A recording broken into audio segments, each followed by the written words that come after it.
Tata capital या फिर LG electronics, इन दोनों में किसी को भी अगर आपको प्री ओपनिंग सेशन में सेल करना हो तो उसमें जो है क्या प्रोसेस होता है, क्या तरीका होता है, वो मैं आपको इस वीडियो में बताऊंगा। देखिए, पहले मैं टाटा कैपिटल की बात कर लेता हूं। उसकी जो लिस्टिंग है मंडे को सुबह 10 बजे होगी। किसी भी पर्टिकुलर आईपीओ की जो लिस्टिंग है वो 10 बजे होती है। उसका प्री ओपनिंग सेशन जो है वो 9:15 पे चालू हो जाता है, 9:15 से लेकर 9:40 तक चलता है। इस पर्टिकुलर सेशन में आपको प्री ओपनिंग सेशन में बिड लगानी होती है, सेलिंग बिड। ठीक है, बाइंग बिड भी लगा सकते हैं, सेलिंग बिड भी लगा सकते हैं। अब आपको जो अलॉटमेंट हुई है, तो अगर आपको वो सेल करनी है तो आप क्या करेंगे, 9:15 पे आप जो है वो बिड लगाएंगे। सपोज टाटा कैपिटल की जो 326 रुपए का प्राइस है, उसके अगेंस्ट में आपने बिड लगाई 330 रुपए की। ठीक है, अब जो प्राइस डिस्कवर हुआ 9:45 पे, वो हुआ 335 रुपए। तो आपका जो आईपीओ का जो अलॉटमेंट है वो 330 पे नहीं बिकेगा, वो 335 पे जाके बिकेगा।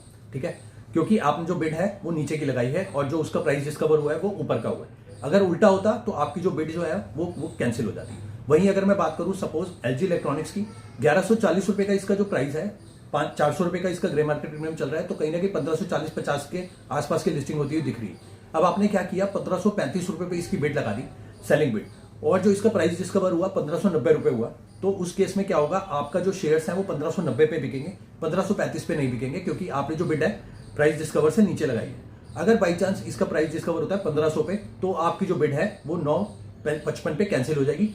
10 बजे जो है आपको फिर फ्रेश सेलिंग बिड लगानी होगी। तो इस तरीके से जो है प्री ओपनिंग सेशन में काम होता है किसी भी पर्टिकुलर आईपीओ के लिए।